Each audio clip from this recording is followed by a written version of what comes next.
Bonjour, est-ce que quelqu'un m'entend déjà?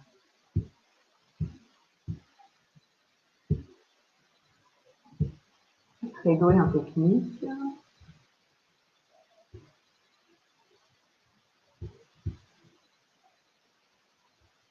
Bonjour, je vois personne. Je vois qu'il y a 2 personnes. Ah, oui. Bonjour, est-ce que tu peux... Bonjour Anna, est-ce que vous pouvez juste me dire si c'est bon, si vous m'entendez, si le son est bon? Parce que la dernière fois que j'ai fait un live quelque part, eh bien, bonjour Anna. Donc, a priori, vous m'entendez. La dernière fois que j'ai fait un live, je ne voyais pas les questions qui apparaissaient. Donc, on a dû m'envoyer les questions par Messenger. Donc, est-ce que vous pouvez me confirmer que tout va bien?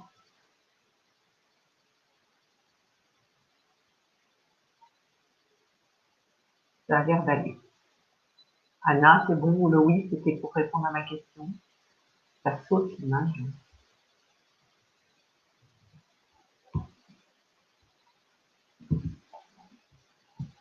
Alors, Christelle, je n'avais pas vu défiler. Bon, ben super. Donc, bonjour Christelle, bonjour Nathalie, bonjour Anna, bonjour Valérie. J'espère que vous allez vous rapprocher du micro parce que j'ai l'impression que...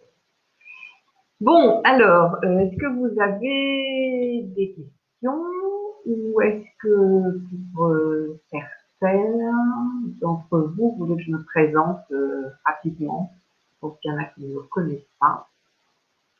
Donc, je m'appelle Isabelle, bien, je suis parisienne. J'écris des polars vraiment depuis 2014, donc c'est mon 4e. Je suis vraiment dans l'univers du polar, dans le polar sociétal. J'écris ce que j'aime lire, donc je suis plutôt dans le polar, même si mon prochain manuscrit sera un thriller, mais ça, pour l'instant, ça n'a pas été validé. En tous les cas, il est terminé. Il est chez mon éditeur. C'est lui qui a voulu que je fasse un petit break. Et voilà, faire un petit thriller de temps en temps. C'est pas de mal. Donc, mon univers, c'est du polar psychologique, noir, réaliste. Donc, j'ai l'habitude de dire que c'est noir parce que c'est pas du tout gore, pas du tout sanguinolent. Voilà, donc c'est vraiment assez sombre et de plus en plus sombre. À mesure que les années passent, j'ai relu il n'y a pas longtemps mon premier et c'est vrai que c'était plus léger, comme on dit en film, c'est normal, hein, je pense pour moi, nos écrits en ce moment. C'est psychologique parce que moi j'aime bien m'attacher à la psychologie de tout le monde, donc du meurtrier, de la victime, du groupe d'enquêteurs, qui est très important pour moi. Donc c'est vraiment la vraie différence entre le polar et le thriller pour moi, c'est justement en fait, qu'il y a un groupe d'enquêteurs qui a toute son importance dans le roman. Et c'est réaliste parce que déjà je ne supporte pas les incohérences dans tout ce qui est procédure, c'est plus simple. Et je me fais corriger par des policiers. Tout ce que vous lisez dans mes romans, c'est la vraie vie, des enquêteurs. Et c'est comme ça que se passe une enquête. J'ai discuté avec des légistes, j'ai discuté avec des psychiatres en fonction des thématiques abordées. Voilà. Donc, c'est les trois points qui peuvent caractériser l'univers. Donc, je vais voir s'il y a des questions. Donc, bonjour Nathalie. Donc, toujours pas de questions. Alors, je continue, à moins que vous m'en ayez posé et que je ne les vois pas. Donc, si jamais vous m'avez posé une question, je ne la vois pas. Donc, soit vous m'envoyez ça par Messenger pour être sûr que tout va bien.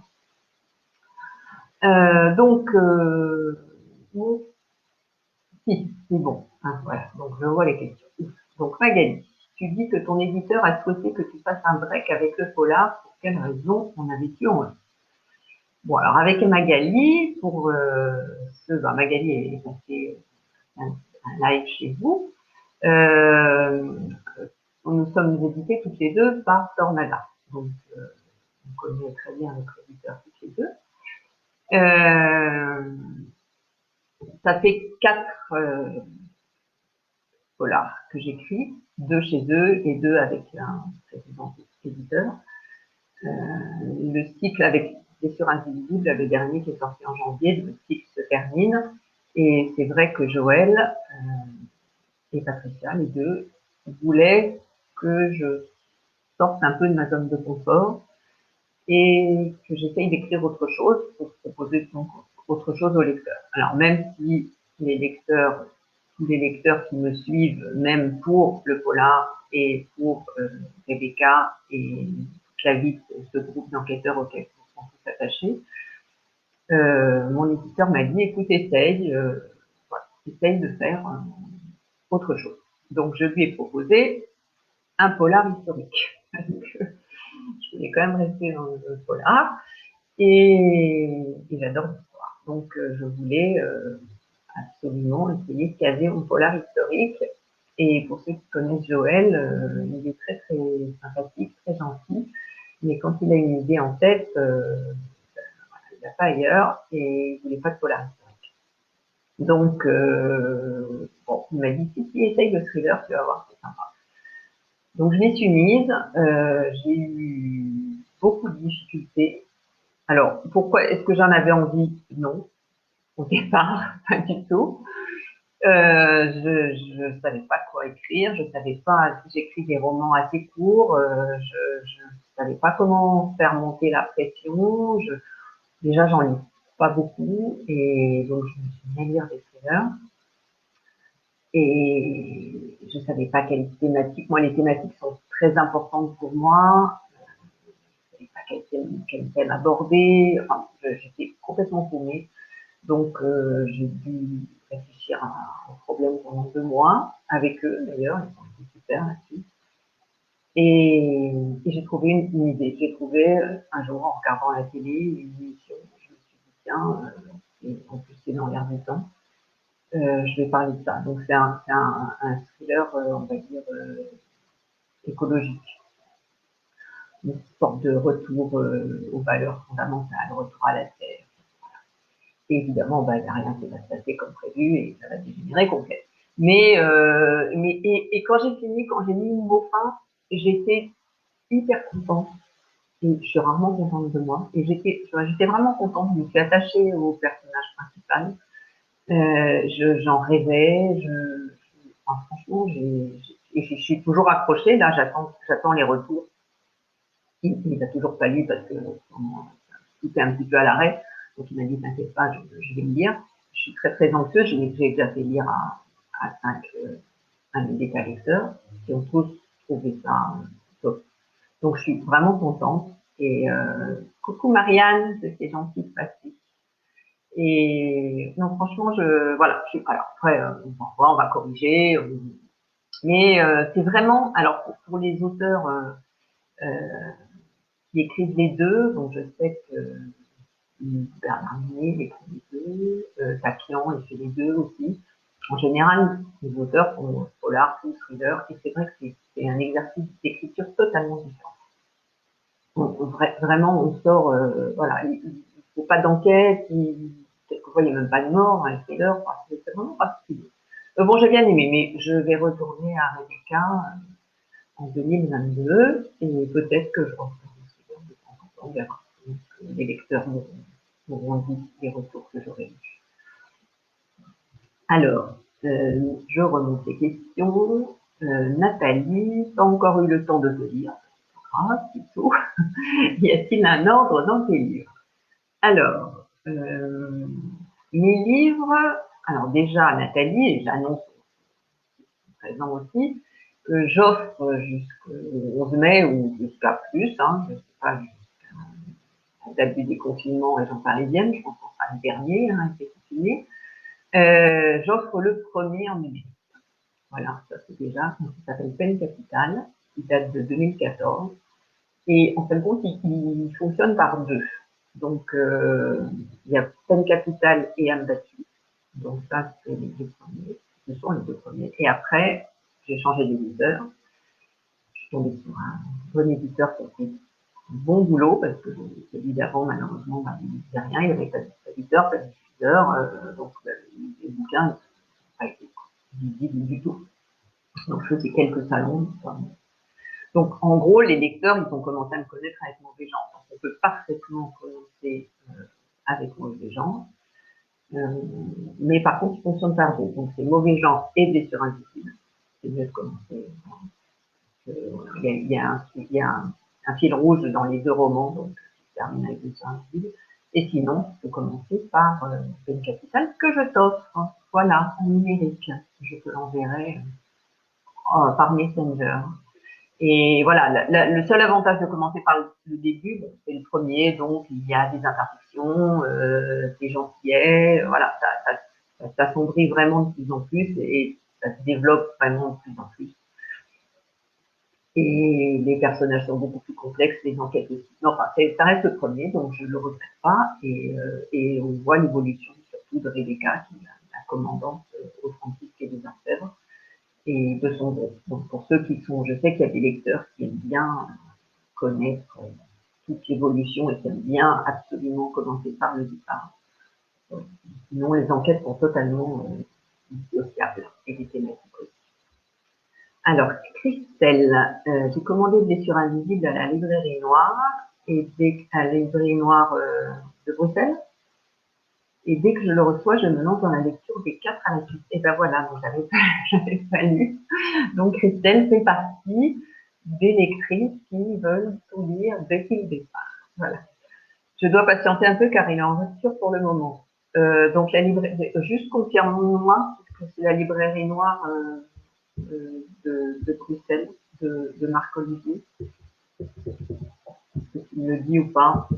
Je te vois pas. Bon, tu peux me le confirmer après. Parce que normalement, il l'avait. Magali, l'idée de ton thriller t'est venue facilement. Ben voilà, non, hein, ça a été compliqué. Ça m'est venu, donc je vais dire, en regardant, voilà, alors j'ai déjà, on essaye dans la famille et dans mon univers familial, amical, d'essayer de changer un peu de vie, d'essayer voilà, de manger, de s'alimenter autour de nous, de privilégier les circuits courts, de faire du zéro déchet, essayer le zéro déchet. On essaye depuis un petit bout de temps, et moi ça me tient à cœur de plus en plus. Et donc l'idée, elle est venue de là, voilà. Et en plus j'avais un copain qui, le frère d'une, un mot, le frère d'une de mes amies qui avait comme projet de créer une sorte de éco-hameau à la campagne, dans le sud de la France, avec voilà, autonomie énergétique, autonomie alimentaire, un beau projet qui ne s'est pas réalisé pour de sombres raisons de problèmes de construction, complètement. Et je me suis dit, voilà, je suis partie là-dessus. Évidemment, ça va dégénérer, hein, c'est normal. Ça. Mais voilà, ça part, comme me disait une de mes bêta lectrices, ça part très bisounours. Te connaissant, ça veut bien que ça va être très bisounours. Donc ça va être encore, comme Magali dit, tu sais, les romans Tornada, hein, donc c'est 230 pages max, hein, j'en fais pas plus. Moi, j'ai beaucoup de mal à écrire plus. Donc, c'est que ça va être la fonction individuelle, avec des petits souffles quand même, des petites respirations. Alors, dis-je, si tu devais faire un 4 mains, ça serait avec... Ah,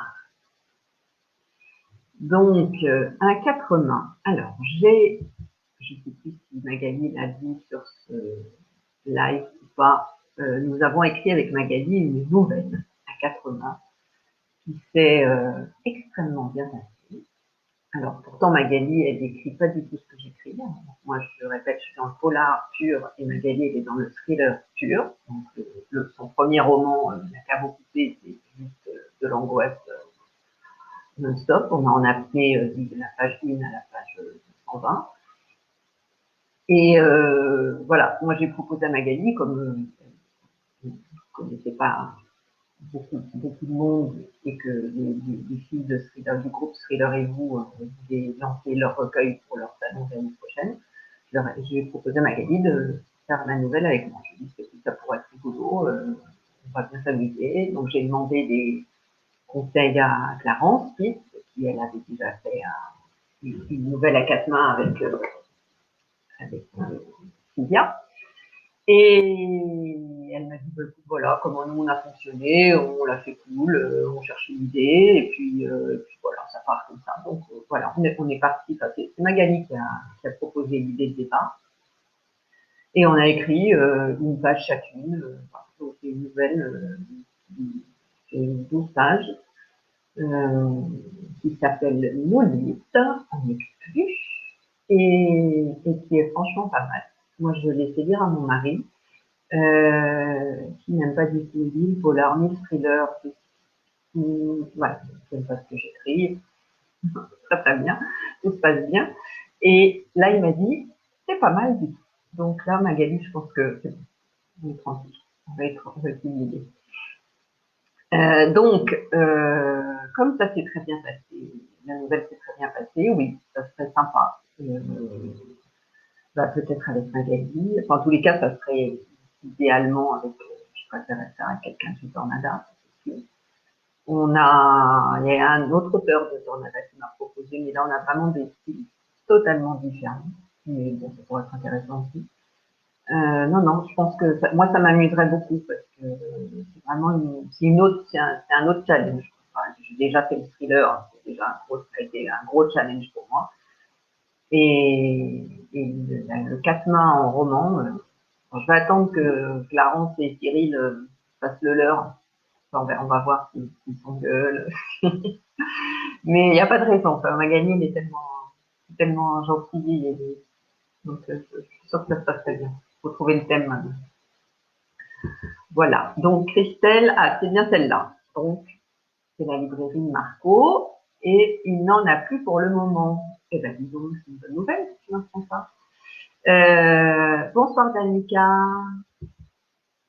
C'est super que tu sois venue. Et ben voilà, écoute, j'espère qu'il va réapprovisionner, Marc-Olivier, dis donc. Et You Magali, You pour toi, pour le 4 mains, peut-être. Je sais pas. Alors, est-ce que j'ai répondu à tout pour l'instant? Et Christelle, oui, du coup, Christelle, tu vas commencer, d'accord. Tu vas commencer. Alors, peine capitale pour retracer très vite. Donc, c'est le tout début. J'avais commencé, j'ai voulu faire un vrai polar pour le présenter au prix du Quai d'Orsay. Ce que je fais, j'avais un copain qui m'avait dit, c'est super parce que s'ils aiment bien, ils t'envoient un courrier manuscrit pour t'encourager, pour dire s'il y allait, s'il n'y allait pas, etc. Et bon, on risque rien, hein, on y va. Donc là, j'ai fait un énorme travail de recherche sur la procédure, sur les sites. Enfin, bon, là, vraiment, je ne connaissais absolument rien. Moi, j'ai fait une école de commerce et un marketing et de la publicité. Hein. Donc, j'organise des salons professionnels. Franchement, pas du tout, je n'y connais rien. J'ai jamais fait de droit de mes livres. Et donc, j'ai dû faire 3 ou 4 mois de recherche et j'ai envoyé au prix des affaires qui m'ont répondu gentiment. Ok. Donc, j'ai renvoyé un autre prix que j'ai eu, le prix Maurice Bouvier. Donc, après, je suis restée avec un autre éditeur pour Âme battue. Donc, le Peine Capitale, c'est inspiré d'une histoire vraie. Et ça se passe dans le milieu de l'hôpital. Et mammographe, pour vous raconter, qui m'a raconté cette histoire qui s'est passée à la Pitié, sa pétrière à Paris, quand il était interne. C'est une sombre histoire absolument sordide, que j'ai un petit peu édulcorée parce qu'elle était vraiment. Donc voilà, peine capitale, c'est ça. Abattu, c'est sur les violences faites aux femmes. Donc là, j'ai rencontré beaucoup d'associations. Enfin, j'ai découvert un monde parallèle absolument incroyable d'associations qui sauvent ces femmes, qui leur trouvent des endroits, évidemment, tout ça est très à la limite de la légalité très souvent. C'est des gens super au top, franchement. Donc là, c'est plutôt ça, c'est les violences faites aux femmes, et je mets beaucoup l'accent sur ces associations qui sauvent beaucoup de femmes, malheureusement pas toutes, parce qu'il y en a beaucoup qui retournent chez elles. Je ne peux pas. C'est un peu compliqué comme sujet, voilà pourquoi le retour. En tous les cas, c'est un sujet très, très grave et franchement, je sais que mon bouquin a circulé dans quelques associations, et j'étais très contente. Mauvais genre, ça parle de la transidentité. C'est un sujet qui m'a bouleversée. J'ai vu ça, j'ai fait un reportage à la télé, ça fait devenir une ou elle. Et franchement, ces gamins, ça m'a ému, donc j'ai voulu faire un bouquin là-dessus. C'est marrant parce que quand j'écoutais Jacques Sausset, on a sorti, on ne parle pas à Jacques, évidemment, mais on a sorti nos deux livres le même mois, et enfermés, et moi, Mauvais genre. Et quand j'ai rencontré sur un salon l'année dernière, il m'a dit qu'il avait pensé à Mauvais genre comme titre, donc il a dit que c'était déjà pris. Je ne sais pas si c'était le mien, ou si c'est un autre, s'il y en a un autre qui s'appelle. Et il m'a dit pareil, il m'a dit qu'il avait fait beaucoup de recherches et que c'était un thème qui l'avait vraiment bouleversé. Et blessure invisible, ça parle du syndrome de stress post-traumatique militaire. Alors ça, c'est un sujet qui me touche moins parce que je ne suis pas du tout militaire autour de moi. Mais je cherchais un thème parce que bon, on est beaucoup d'auteurs de polar sur la place en France et en Belgique, en Europe, beaucoup. Ils sont peu à être très connus, il y en a beaucoup à être très peu connus. Et je trouvais que le syndrome de stress post-traumatique, c'était un sujet original, qui était assez peu traité. Donc, je suis partie là-dessus. Et là encore, ça a été assez compliqué pour faire des recherches, parce que les militaires, évidemment, eh bien, ne parlent pas. Donc, ils sont tout à ça. Et donc, je suis passée par le côté, ça au moins pour une fois, ça m'intéresse d'être une femme. J'ai parlé aux femmes. Et les femmes sont beaucoup plus vocales.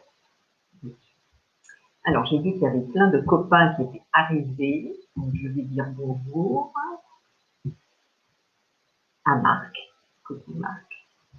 Et à Ludo. Ah, voilà, Ludo. On n'arrive pas à parler sur Facebook parce que Facebook ne nous aime pas avec Ludo. Alors, Nathalie, quel est ton top 5 de tes livres préférés? Ah, alors, le premier, c'est Alex de Pierre Lemaitre. Pour moi, c'est Pierre Lemaitre, pour moi, le mec, c'est un génie. Donc, et dans tout Pierre Lemaitre, c'est Alex. Parce que, franchement, c'est un huis clos de dingue sur 500 pages. Il nous tient du début à la fin, c'est absolument incroyable. Pierre Lemaitre, il écrivait, c'est marrant parce que nous, on le connaît en tant que lecteur et auteur de polar, évidemment, depuis très longtemps, mais moi, j'ai plein de copains à moi qui ne lisent pas de polar et qui ont découvert Pierre Lemaitre avec Au revoir là-haut quand il a eu mon cours. Donc, ce type, quand même, il a écrit une dizaine de polars, il s'est dit, tiens, je vais faire autre chose, je vais sortir de ma zone de confort, comme je vais faire moi aussi, et ben, il a réussi à avoir le bon cours. Donc, franchement, ce mec est dingue. Alors, mon gros coup de cœur que j'ai eu que j'ai lu l'année dernière, c'est Entre deux mondes, de Norek. Donc Norek, en plus d'être livre, plus d'être canon, voilà, sympa et il écrit des bombes. Et Entre deux mondes, franchement. Voilà. Et encore, le côté, je parlais au départ du côté réaliste. Voilà, on sait quand on lit Entre deux mondes, c'est pas des conneries, quoi. Tout ce qu'il écrit, c'est vrai, il l'a vu, il a bossé avec des gens qui l'ont vu, donc c'est un super bouquin, Entre deux mondes, c'est top. 5. Alors, il y en a un, j'espère que vous avez lu, mais c'est le plaisir des salons, c'est de rencontrer des auteurs que on n'aurait jamais eu l'occasion de rencontrer. Et j'ai rencontré Armelle Carbonel, qui la connaissez, j'espère, parce qu'elle écrit des bouquins de dingue aussi. Et j'ai adoré Criminel. Et un jour où il y a une personne qui m'a interviewé sur un salon et il m'a dit quel est le bouquin que tu aurais adoré écrire. Et du tac au tac, j'ai même pas réfléchi. L'idée de Criminal Love que j'aurais adoré savoir. Voilà, j'ai pas lu. Alors, il m'en faut encore deux. J'y ai belle quand même. Même si j'ai pas aimé, j'ai pas trop aimé ces deux derniers, j'avoue, parce que je trouve que c'est trop. Donc la surenchère, voilà, c'est trop. Le purgatoire des innocents, meurtre pour rédemption. Enfin, franchement, Gilbert, je suis restée vraiment blessée par Gilbert. Et un petit dernier, si à cave coupé, vous avez pensé que je fais du corporate, mais non, non. Voilà, à cave coupé, parce que je lis pas beaucoup de thrillers et celui-là, voilà, il m'a scotché. Puis j'avais eu la chance de le lire avant en manuscrit, donc je l'avais lu dans la nuit. Je dors pas beaucoup. Voilà. Alors, mon top 5. D'où vient ton inspiration et combien de temps mets-tu à écrire un livre? Et j'ai le bonsoir de Nice Borny. Ah, qui ne sait malheureusement pas être présent ce soir et que 5 je suis contente. Je vais l'engueuler demain, mais je suis heureuse. Alors, mon inspiration, donc j'en ai un petit peu parlé, ça me vient, c'est comme ça. Tout d'un coup, alors je cherche toujours une thématique. Voilà, je pars de la thématique. Après, il y a le titre qui me vient, et après j'écris. Et je fais des recherches et j'écris. Et donc, Peine Capitale, c'était une conversation avec mon médecin. Âme battue, parce que c'est un sujet qui me tient à cœur, pour des raisons personnelles, hein, je suis pas battue, mais tout, voilà. Mauvais genre, c'était avec une émission de télé qui m'a complètement mis KO. Et blessure invisible, donc c'est un truc de stress post-traumatique, c'est en parlant avec mon mari un soir, j'ai fait un peu faut que je trouve un thème, et puis on en a parlé, puis on est arrivé à ça, on a vraiment complètement par hasard. Et combien de temps mets-tu à écrire un livre? Alors, en gros, hein, 1 an. Donc, je mets à peu près un tiers de mon temps pour les recherches. Je lis beaucoup pour les recherches. Alors, les recherches sont de moins en moins importantes parce qu'évidemment, tout le côté de procédure, le côté, voilà, les personnages, là, j'ai mis un peu plus de temps, mais les personnages qui disaient, enfin, donc c'est un peu, voilà. C'est pour ça que, comme mon éditeur me dit, sors de ta zone de confort, il a raison, parce que ça roule, c'est facile. J'ai mon groupe d'enquêteurs, ça se passe à Paris, j'habite à Paris, enfin, c'est vraiment facile. Là, donc à peu près 3 mois de recherche, à peu près 4-5 mois d'écriture, après la relecture, la correction, c'est vraiment la partie la plus pénible. On passe le manuscrit à l'éditeur, on recorrige, et puis après on lance, après ça n'appartient plus, on part dans les mains. J'ai la chance d'avoir un éditeur qui a un bon réseau de distribution et de diffusion, donc ça part dans les mains des diffuseurs qui vont présenter le livre au libraire. Donc voilà, en gros, 8 mois, je commence, en fin de compte, quand je commence, là je vais bientôt être en phase de correction de manuscrits. Avec l'éditeur, je commence déjà à réfléchir au prochaine enquête de rédaction. J'ai trouvé la thématique. Mais ça, il y a 15 jours. Et je vous en parlerai pas. Là, par contre, pour l'instant, j'ai lu aucun livre dessus, donc je le garde pour moi. Alors, le bonsoir de Mine, Ludo. Alors, Magali, as-tu plusieurs idées de livres en même temps ou viennent l'une après l'autre en résumé? As-tu plusieurs manuscrits dans tes tiroirs? Donc Magali, je ne suis pas comme toi, je ne me disperse pas, je n'ai pas 150 idées à la minute et 150 bouquins dans mes tiroirs, je n'en ai qu'un. Simplement, je n'arrive pas, je suis très désorganisée comme une fille. Il faut vraiment que je me focalise sur un truc. Donc voilà, je travaille ultra concentré, ultra organisé, sinon je ne partis pas. Donc j'ai un cahier, je note tout, je fais des sortes de fils chronologiques pour bien mettre mes post-it, mes meurtres, voilà. Je suis très organisée, sinon ça ne va pas. Donc non, je me concentre sur un, et comme je disais, à partir du moment où j'ai terminé et qu'il est passé chez les bêta-lecteurs que j'ai fini de corriger, je l'envoie à Tornada, et à partir de ce moment-là, je peux me reposer un petit peu, je dessine un mois, voilà, je lis pas mal pendant cette période-là, et je me remets à chercher une idée. Mais voilà. Alors par contre, si, je peux écrire un roman et une nouvelle. Ça, c'est encore dans mes cordes. Mais c'est trop compliqué pour moi.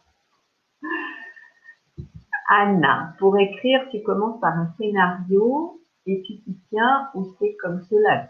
Ah, alors, coucou Laurent. Donc, comme je disais, je suis très bordée. Donc, j'ai besoin d'un cadre. Donc, alors là, moi, les auteurs, j'admire, hein, les auteurs qui partent, ils disent, ah, j'ai une phrase, et alors, pas, je pars, je sais pas. Impossible. Donc, je me fais ma petite logique, donc, avec 4 couleurs. Donc, je sais qu'il y en a qui sont sur ordinateur, mais je suis encore très papier. Bon, j'écris à l'ordinateur, donc ça suffit. Écrire en papier pour écrire en ordinateur, en 2 temps. Donc, je prends mon grand cahier, je fais des feuilles, là, je trace ma prise et je pars, j'ai mon plan, je réfléchis en fin de compte. C'est comme un film. Moi, j'ai une écriture très visuelle, c'est ce qu'on dit, hein, je pense. Et c'est assez vif et très visuel. Et donc, je réfléchis tout, j'ai à peu près tout dans ma tête et je pose sur ma prise, je pose mes éléments déclencheurs, je pose mes meurtres, je pose par couleur à chaque fois, mes rebondissements, etc. J'ai mon début, j'ai ma fin, ça ne bougera pas, ça je m'y tiens. Par contre, effectivement, tout au long de l'écriture, voilà, ça peut bouger. Là, c'est pas figé quand même à ce point-là. Je peux rajouter un mort, quelquefois, je me souviens, un jour où ça va pas trop, ça me fait bien, j'en ai bien. Je peux rajouter des scènes, souvent je pense à des choses, des flashbacks, donc je rajoute des flashbacks. Voilà, donc le bouquin évolue, ça c'est sûr, mais par contre, ce qui est sûr, c'est que le début ne bouge pas, la fin ne bouge pas. La seule chose, c'est qu'à la fin, par exemple, de Mauvais Genre, il y a un fil rouge, il y a un tueur en série qui pour ceux qui l'ont lu, donc qui existe, hein, qui existe aux États-Unis, qui n'a pas été le fameux tueur au marteau, qui n'a pas été attrapé encore. Hein. Ensuite, je crois qu'il a arrêté de sévir, mais il a quand même tué une quarantaine de personnes. Et ce type-là, donc, il évolue sur les 2 bouquins. Et à la fin de Mauvais Genre, je ne connaissais pas son identité. Je ne savais pas encore qui c'était. J'hésitais entre 3 ou 4. Donc, tout au long de Blessure, quand j'ai commencé Blessure invisible, je me suis dit, allez. Mais voilà, donc comme quoi, quelquefois, j'ai laissé un suspense à un mauvais gens. Beaucoup m'ont reproché, d'ailleurs. Faut oublier que j'ai fait une école de commerce, hein, c'est commercial quand même dans l'âme. Coucou Marjorie, je suis contente de te voir là. Marc, je suis un grand fan de ton écriture. Il me reste juste un battu à lire. Ah, alors, il reste un battu, ça va pas tellement dans les bons. Donc, bah, tu peux, comme effectivement, parce que ça conclut un cycle. Donc, il faudra juste. Le problème, c'est que tu sais qui est mort dans Mauvais Genre et dans Blessure invisible. Tu vas les voir réapparaître dans le battu. Et merci du compliment. Merci d'être un grand fan. J'ai toujours du mal à lire ce genre de compliments.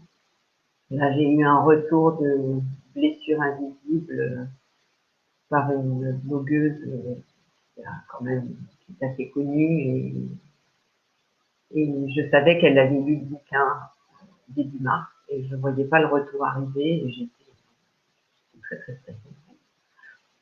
Et c'est juste parce que quand la pauvre elle était déprimée qu'elle avait pas pu faire retour. Et c'est vrai que quand on voit des mots, on voit ce qu'elle a écrit, elle a vraiment écrit un truc super sympa. Et en plus, cette fille-là, quand elle n'aime pas, elle le dit, hein, donc c'est pas du tout, c'est vraiment sincère et j'étais super touchée. Et j'ai toujours du mal à lire me rendre compte que des gens sont fans de ce que je fais. Mais bon, je suis très heureuse. Là, je répondais à une interview tout à l'heure du collectif Polar parisien dans lequel j'ai été admise comme une chroniqueuse la semaine dernière, très touchée. Et justement, Geneviève me demandait quel était le meilleur souvenir, un de mes meilleurs souvenirs et justement, je le disais, c'est un salon, j'en suis toujours parvenue, bon, un salon où c'était à Mentil en février, le dernier salon parisien, parisien qui a été ouvert. Et j'ai vu un couple arriver et ce couple avait des 4 bouquins. Alors déjà, pour avoir les 2 premiers en papier, il fallait vraiment le faire, hein, parce qu'on les trouvait au sportif. Et ils habitaient Reims. Et ils avaient fait tout le déplacement, c'est-à-dire qu'ils avaient fait quand même 150 km, juste pour me voir, moi, avec Karine Gébet, c'était pour me faire dédicacer de 4 romans et pour me dire que j'étais fan. Voilà. Donc j'avoue que j'ai eu du mal, je pensais que c'était une caméra cachée, il y a une fois aussi où j'ai vu quelqu'un avec mon bouquin en métro à Paris. C'était même pas quelqu'un que je connaissais. Donc voilà, on est des éternels, les auteurs en général, on est très peu sûrs de nous, on est rarement contents de ce qu'on fait. Donc, ça dépend lesquels, en tous les cas, moi je suis comme ça. Alors, Christelle, Criminal Love, c'est dans ma palle. Très bien, bravo Christelle. Bah, tu me diras, je suis contente de savoir ce qu'on a pensé. Parce que, alors, parce qu'on ne vous dévoile rien, pour l'idée de Criminal Love, pour ceux qui n'ont pas lu, c'est quand même, l'idée de départ, c'est 12 serial killers, mais des vrais, c'est-à-dire aux États-Unis, des mecs, ils ont quand même tué 40 ou 50 personnes, et ils sont dans le couloir de la mort. Donc, c'est des vrais durs. Hein. Et il y a une émission comme le Love Story, hein, comme ce qu'on avait, donc ils sont filmés, 12 ou 15 voitures environ, dans une grande maison. Et tous les vendredis soirs, eh bien, le public vote celui qui retournera en prison. Et normalement, à la fin, il n'en reste qu'un qui sera remis en liberté. Voilà. Et donc, je trouve que le pitch est vraiment incroyable. Bon, évidemment, ça ne va pas du tout bien se passer. C'est normal. Et il faut absolument que je lise le Cinestra, parce que j'ai toujours pas je n'ai pas dans ma panne. Il faut absolument que je vois un peu juste ce que j'ai accroché.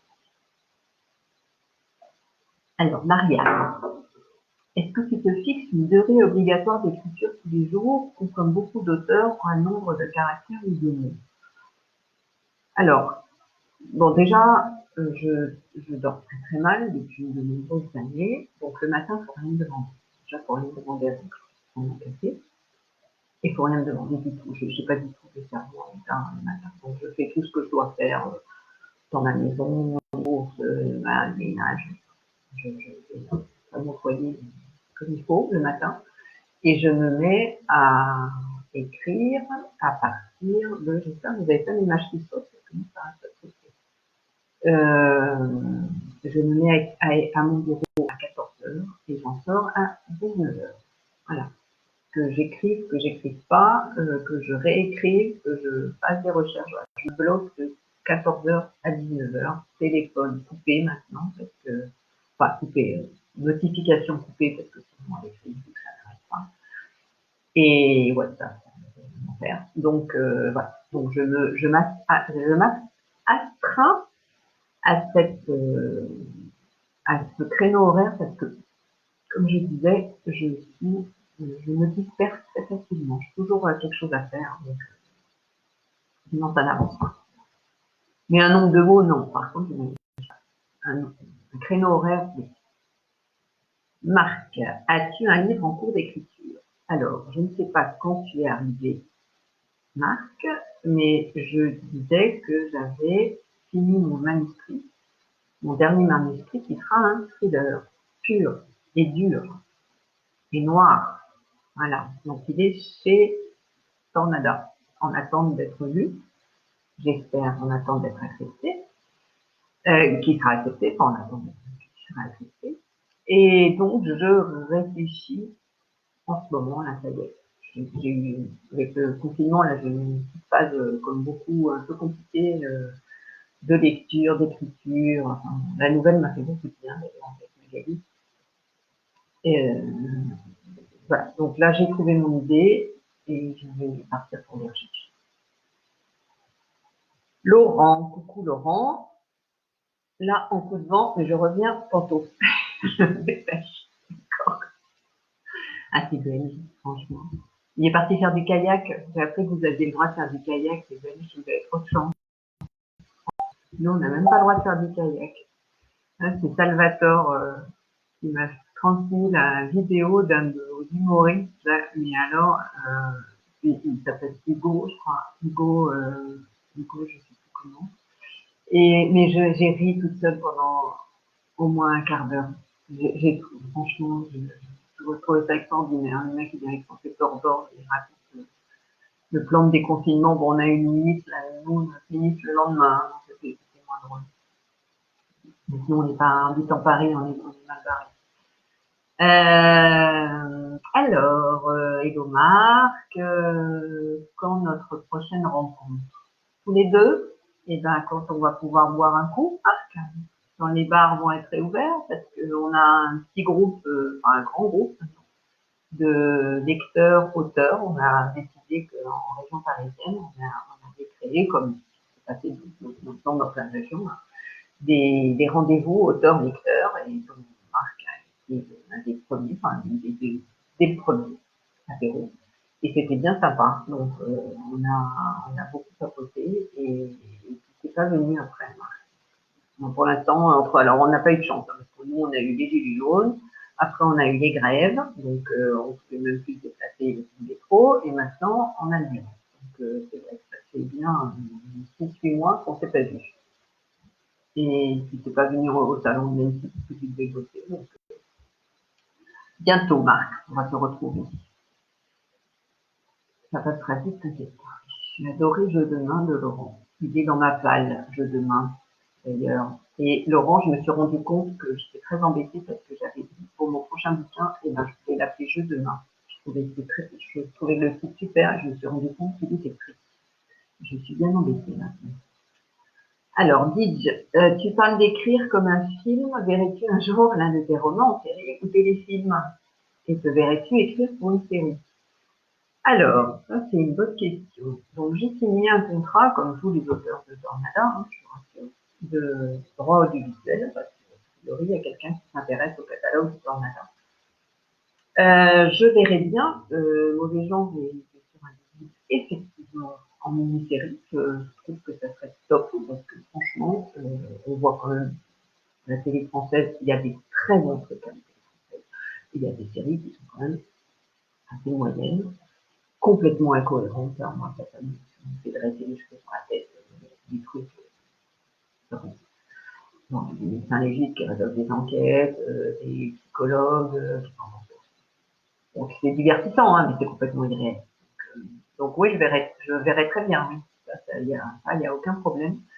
Par contre, est-ce que je me verrais écrire pour une série? Ça, j'ai un très bon ami qui est scénariste.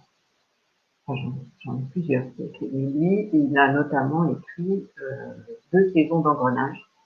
Alors, je ne sais pas si vous les avez vus en Belgique, mais c'est pour moi la meilleure série polar française qui était sur Canal, sur Canal. Et il a écrit 2 saisons. Et alors, il est scénariste, hein, il n'est pas auteur. Donc, franchement, il m'a dégoûté du truc.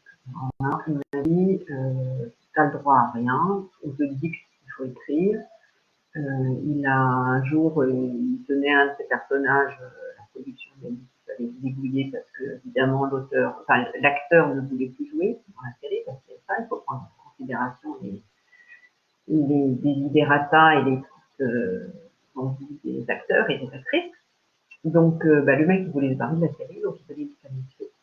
Et voilà, donc je pense pas. C'est trop prenant. Je ne verrais pas. Je suis même pas sûre que je serais capable de le faire. D'ailleurs, si je travaillais en plus pour une série, il faut être il y a un couple de scénaristes. Donc encore autre chose, pour pouvoir travailler avec d'autres gens. C'est compliqué. Par contre, les romans, oui, ça me plairait. C'est comme ça qu'on gagne de l'argent. C'est pas en tant qu'auteur qu'on gagne de l'argent. À 1 € le livre, il faut en vendre. Donc, c'est ça on disait on fait ça pour le plaisir d'écrire. Il ne faut surtout pas écrire ni pour être édité, nous sommes très très peu à être édités, ni pour gagner de l'argent, ça c'est. Alors, Magali, accordes-tu beaucoup d'importance aux critiques? Est-ce que tu détractes sur le net? Coucou Clarence. On sent les questions de Magali totalement perturbées. Ça me fait beaucoup rire. Alors, écoute, je vais te parler notamment des retours de certaines chroniqueuses qui s'appellent Anaïs, qui a pas mal d'influence. Évidemment, on ne va pas dire que c'est évident qu'on fait attention, c'est sûr, surtout au début. Maintenant, j'avoue que je prends de plus en plus de recul là-dessus parce qu'on s'en sort pas, parce qu'évidemment, on ne peut pas plaire à tout le monde et qu'il y a toujours des gens qui ne sont pas aimer quelqu'un, pas forcément des producteurs, hein, mais dès que tu tapes sur Amazon ou sur Babelio pour ton nom, il y a toujours un mec qui va te dire c'est nul, voilà, c'est mauvais. Alors, il y a critiques négatives et critiques négatives, hein, évidemment. Donc, les critiques négatives, c'est nul, 1 étoile. À chaque fois, on félicite les auteurs quand ils ont leur première 1 étoile sur Amazon. Vous savez, ils ont gagné leur galon. La critique, genre, c'est nul, voilà. Donc, ça n'a aucun intérêt. C'est juste soit des jaloux, soit. Bon, voilà. Donc, ça, il faut surtout évidemment pas. Ça fait pas du bien, ça descend en moyenne. Des critiques négatives, constructives, ça c'est bien. C'est pas très agréable, mais c'est bien, parce que c'est comme ça que tu progresses. Et on te dit, alors ça j'ai aimé, ça j'ai moins aimé, pourquoi j'ai moins aimé. Et moi je sais quand ceux qui ont lu Peine Capitale et qui sont allés jusqu'à des sur les livres, sans me jeter de fleurs parce que c'est pas du tout mon genre, il y a un vrai gap entre fans battus et mauvais gens. Et le gap, voilà, toujours moi, c'est la même équipe, c'est les mêmes enquêtes. Il y a juste 4 ans qui sont passés, mais ce sont uniquement des critiques constructives qui vont aider à progresser. C'est pas pris de cours, hein, voilà, donc on ne progresse que comme ça. En ayant le retour des lecteurs aussi, évidemment, mais, et puis on progresse aussi parce que oui, quand même, l'écriture progresse, mais c'est grâce quand même aux critiques. Donc il ne faut surtout pas rentrer sous sa couette et pleurer pendant des heures quand tu as une critique négative, parce que même si ça arrivera, malheureusement, plus t'es lu, plus bien d'être lu par de nombreuses personnes, plus t'es lu, plus tu as de chance, malheureusement, d'avoir un retour un petit peu moins bon que ceux qui arrivent au départ. Ce sont les gentils blogueurs qui aiment bien et qui lancent des fleurs. Alors, Clarence, coucou. Recoucou. Je parlais de toi tout à l'heure, mais tu n'as pas entendu. J'ai dit des choses gentilles. Bon, alors tout le monde dit bonjour à Clarence, ok. Je pourrais me faire un coucou à moi. Alors, Marc, donc tu es arrivé un petit peu après. As-tu envie d'écrire? Ah non, pardon, c'est Marc. Alors attendez, j'ai pas répondu à, parce que c'est ça qui m'intéresse aussi, c'est Christelle, je crois, qui me parle. Bon, je vais pas revenir là-dessus. Il y avait une question, je crois que c'est Christelle, qui me demandait si j'allais écrire quand même en polar historique. Alors, bon, je suis une fan d'histoire.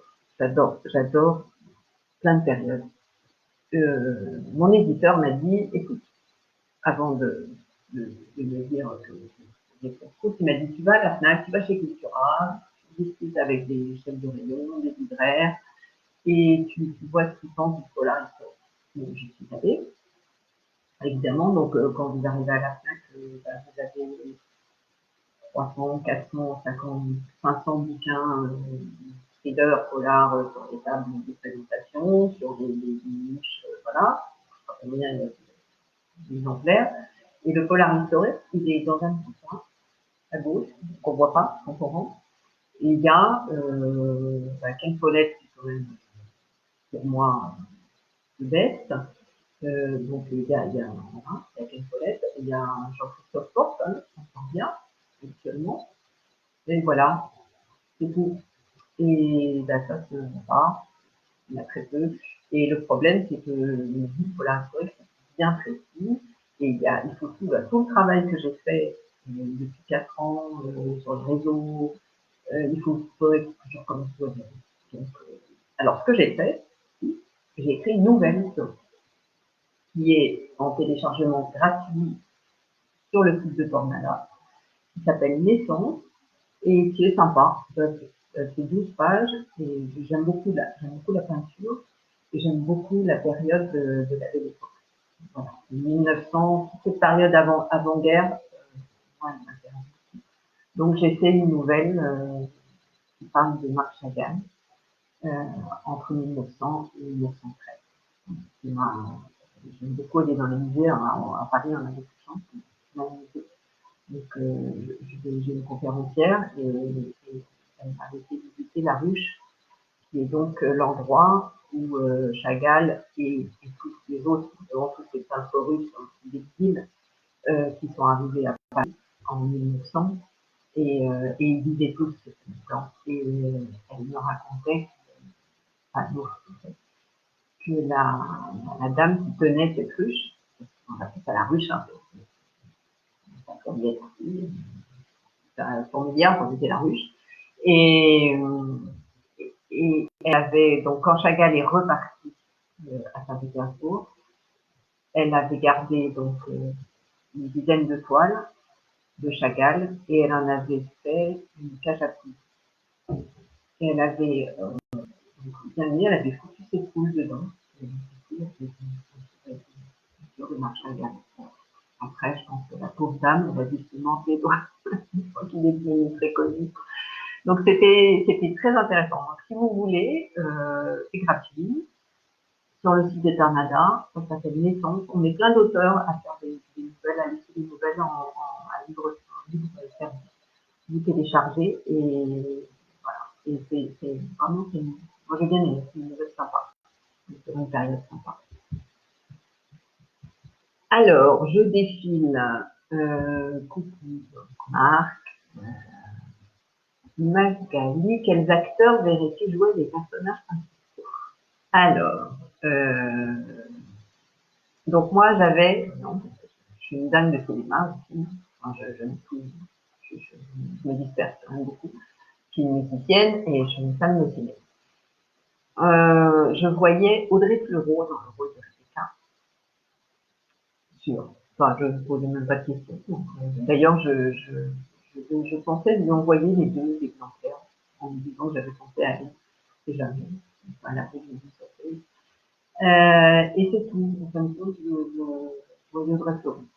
Le Cyril, je ne vois pas bien. Mélina non plus. Voilà, j'ai Audrey Fleurot dans la tête. Et c'est marrant parce que mes copains, quand on en parle, ils pensent à Audrey Fleurot aussi. Moi, je pense que je vais me relire. Faut que je réfléchisse aux personnages principaux, c'est jamais. Hein. Je pense qu'on n'a pas notre mot à dire. Hein. Je te rassure, si jamais on a un contrat signé avec une solution, on aura pas notre mot à dire sur les acteurs. Alors, dites, comment es-tu arrivé chez Tornada? Comment les as-tu connus? Alors, c'est un gros coup de bol. Franchement, j'ai envie. Alors, je voulais changer de niveau d'édition parce que j'étais vraiment pas contente du travail du précédent. J'y connaissais rien, à vrai dire. Moi, quand j'ai signé déjà mon premier contrat, j'étais tellement contente de signer mon premier contrat que je n'ai pas franchement regardé des clauses. Je me suis rendu compte en commençant à faire des salons qu'il n'y avait aucun réseau de diffusion, de distribution, j'étais nulle part. Quand on est nulle part, on n'est pas visible, je ne comprends pas. Hein. Donc je me suis dit, avec mon genre, je vais l'envoyer. J'ai fait une liste de 10 maisons d'édition qui avaient. Donc j'ai sélectionné des tailles moyennes. Je ne voulais pas de grosses parce que je ne savais pas. Puis j'ai refait zéro chance. Je voulais une taille moyenne spécialisée dans le polar ou avec un gros département de polar, avec un prix attractif. Parce que sur les salons, quand on a un bouquin qui coûte 19 ou 20 euros, eh ben, c'est compliqué parce que tous les autres auteurs passent en poche, enfin connus en tous les cas, passent en poche et on ne peut pas lutter, on n'est pas connu, un bouquin à 20 euros, on ne vend rien, hein, c'est clair. Donc, je voulais un prix attractif, un format poche, parce que je trouvais ça plus pratique, surtout, moi je raisonne en tant que parisienne, transport en commun, toujours par mois et par jour. Là, franchement, pour ceux qui ne savent pas, voilà, qui ne voient pas, mon exemple, ça tient dans la main, c'est vraiment format poche, 9,90, 9,90. Donc, franchement, sur les salons, moi, ça m'a changé des. Je voulais aussi des bouquins. Moi, je fais très attention aux couvertures, qui avaient des belles couvertures. Donc, j'ai fait tout un petit marché. J'ai été à la FNAC, j'ai regardé, etc. J'ai fait ma liste. J'ai envoyé. Donc, entre autres, j'avais envoyé chez Lucien Founy, j'avais envoyé chez La Jolie, que je sais, et donc Tornada, que je ne connaissais pas du tout. Et quand je suis allée sur le site de Tornada, j'ai regardé les couvertures, je me suis dit, ah, c'est sympa. J'ai commencé à lire 2-3 auteurs. J'avais commencé à lire Estelle Tarot et j'avais lu Mehdi Brunet et j'avais trouvé ça top. Et puis, bon, un mois, hein, de toute façon, ils disent en moyenne 3 à 4 mois. Hein, donc, au bout d'un mois, je me souviens très bien, je vais sur Facebook et je vois une demande d'amis. C'est à une époque où c'était c'est devenu mythique, enfin, c'est toujours un peu mythique, mais des demandes d'amis de mecs non-stop. Encore un mec, et puis quand même, je clique dessus et je vois Tornada, tiens, il veut être ami avec moi, c'est bizarre.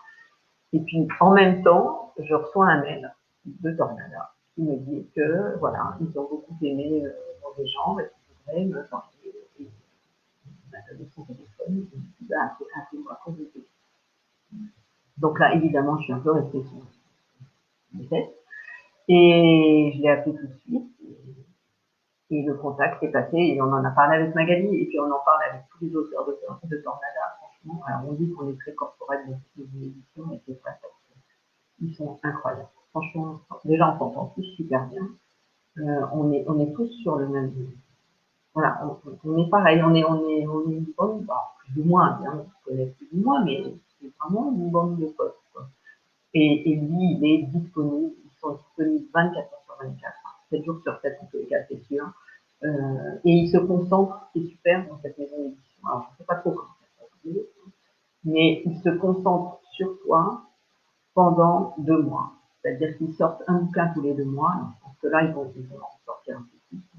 Mais ils se concentrent vraiment sur toi. Ils ne s'occupent que de toi pendant 2 mois. Et il n'y a pas de privilégié. Voilà. Et ça, c'est top. Franchement, j'ai eu beaucoup de chance. Et je dis que c'était de la chance parce que, attendez, je vais peut-être allumer la lumière. l'occurrence.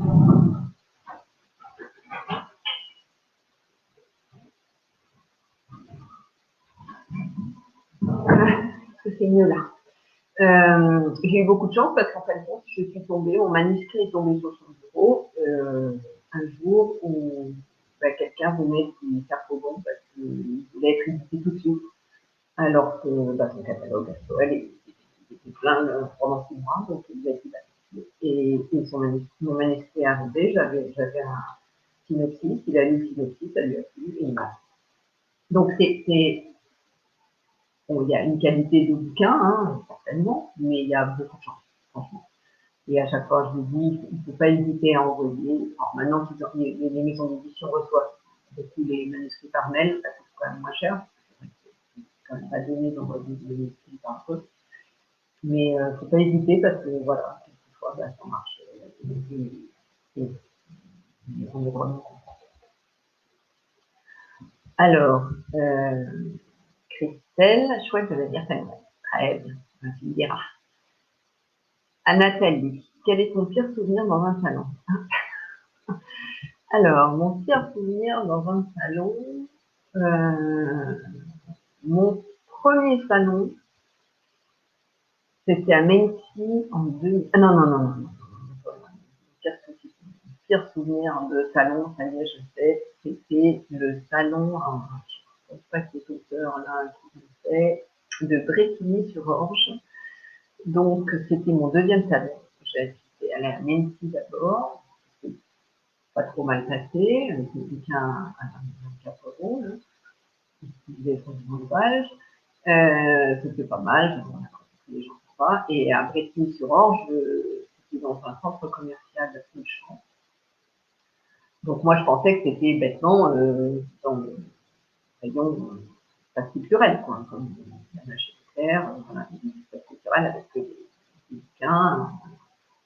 Pas du tout, nous étions dans la galerie marchande, dans le passage, juste à la sortie du Auchan, où les gens arrivaient avec leur crédit. Donc évidemment, les gens, ils pas pour lire, clairement, ils venaient remplir leur crédit de courses, de papier toilette. Moi, je me souviens, on était avec une auteur à côté, on peut avoir une promo, c'est pas possible. Et on sortait avec 36 rouleaux de papier toilette. Et c'était l'horreur, c'est-à-dire que pendant une journée entière, on a vu personne. Les gens, quand ils nous disaient, ah ben non, mais moi, de toute façon, je ne sais pas lire, ou je ne lis pas, ou ça ne m'intéresse pas. Et on a vendu 0, mais personne n'a vendu. C'était horrible. On a eu froid, on a tout ça parce qu'on était en plein dans la. Donc c'était l'horreur. Donc Brétigny-sur-Orge, le salon du Auchan, voilà, on raye. Maintenant, c'est terminé. Je ne vais plus dans les espaces culturels. Au moins, les gens, quand ils rentrent chez Cultural et Dédicace, quand les gens rentrent chez Cultura, au moins, c'est pour acheter, pas forcément votre bouquin, mais en tout cas, c'est des gens qui aiment la lecture. Audrey Fleurot, très bon choix. Merci Marc. Ben voilà, si jamais tu la connais, ça m'arrangerait. Magali, très bien, on est d'accord. Maintenant, on va réfléchir sur le personnage. J'ai une anecdote marrante sur un salon. Alors, une anecdote marrante sur un salon. Je commence à avoir fait un paquet de salons. Donc, qu'est-ce que. Oh là là. Ben alors, j'ai déjà raconté que les gens étaient venus juste pour moi. Donc, c'était plutôt pas marrant. Émotion. Avec Clarence, on a bien rigolé quand même. Oui, alors à chaque fois on raconte ça, mais c'est vrai qu'avec Clarence, on est allé à Rézoncourt en décembre, là, dans le Nord. C'était mon premier salon dans le Nord. Tout le monde me disait, les salons dans le Nord, tu vas voir un salon d'éthique aussi. Tous les gens du Nord, c'est génial, ils sont trop sympas, les gens, etc. Effectivement, il est arrivé dans le soir pour boire un verre dans le bar, avec tous les Belges. Et alors déjà, c'est hyper sympa, parce que tout le monde nous tape la bise dans le café, pour nous dire bonjour, ils nous servent la main, déjà, on était dans la bonne ambiance. Et ce salon, avec Clarence, on a accepté de le faire au départ, parce que c'était vraiment la fille qui l'organisait, on l'aimait bien, et presque limite, on lui rendait service. On disait, bon, ok, on fait profiter.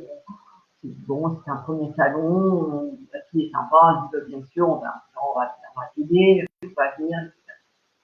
Et puis bon, là, la pub commence à arriver, et puis on commence à voir les têtes d'affiche, on commence à voir les parrains, donc si je me souviens bien, Sarah, c'était quand même tranquillier, c'était les parrains.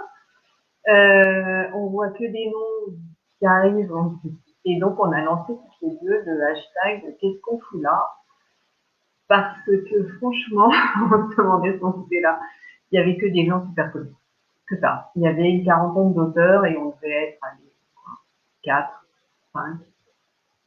Nana, il y avait Amélie de Luna, pas être connue, voilà.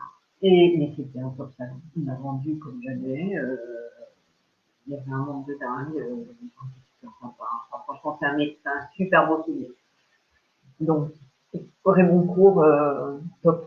Pour ceux qui connaissent en tant que lecteur, c'est incroyable. Et en tant qu'auteur, alors après, en anecdote marrante, il y a toujours les redoux hommes qui viennent te voir. En plus, moi, avec mon nom, je vais être vilain, donc ils viennent faire la super blague du siècle en disant ah ben Isabelle, vous êtes pas vilaine. Enfin voilà. Ça, je l'ai en général 3 ou 4 fois. Hein. C'est comme Clarence en dit pour une blonde, écrivez des horreurs. Voilà. Donc il y a des petites phrases, les gens ont l'impression d'être super originaux, mais c'est pas encore une fois, mais c'est sympa. Alors, Christelle, trop bien Rébeco, ouais. Christelle, j'ai acheté le dernier exemplaire de Mauvais Jour. Merci Christelle. Super. Et tu l'as acheté à la librairie Noire, alors du coup, c'est Marco qui va être content. Bon, et ben écoutez, je me rends compte que ça fait plus d'1 heure qu'on parle, que je parle, donc je vais peut-être vous laisser si vous avez plus d'autres questions. En tous les cas, c'était bien sympa. Je vais vous remontrer quand même pour ceux qui n'ont pas vu les deux couvertures, parce que franchement, ça en a pas une belle couverture. Évidemment, je pense que ça va passer à l'envers, hein, comme d'habitude. Donc là, je voulais la couverture d'un mec vraiment qui a morflé. Et, je le trouve particulièrement réussi. Les gens aussi, sympa. Je pense qu'elles apparaissent toujours en vertu. Ce qui est bien chez eux aussi, c'est que on est vraiment reconnaissable maintenant. Ils ont un fil conducteur dans leur troupe et les gens, voilà, quand ils reçoivent un bouquin, on sait que c'est Tornada. T'as entendu Marc? Pas faire des mauvaises blagues. Et Marc, il n'a même pas fait celle-là. C'est bien, franchement. Christelle, oui, bah oui, c'est carrément court. Voilà. Bah, oui, c'était vu là-bas. Okay. Bon, bah écoutez, je pense qu'on va s'arrêter là, parce qu'il y a peut-être des gens. Je suis très heureuse de vous avoir tous vus, parce qu'il y avait quand même de la concurrence sur les mordus, il y avait beaucoup de monde, beaucoup de gens qui organisaient des lives ce soir, donc un grand merci à tous. Et j'ai vraiment hâte, j'espère qu'en décembre, on va pouvoir, déjà, on commence à dire que les salons de septembre sont remis en question, donc je croise les doigts pour qu'on puisse tous se voir et passer un chouette moment à Charleroi en décembre. Ben, écoutez, un grand merci, je vous embrasse, prenez soin de vous, et puis à tout bientôt. Bonne soirée.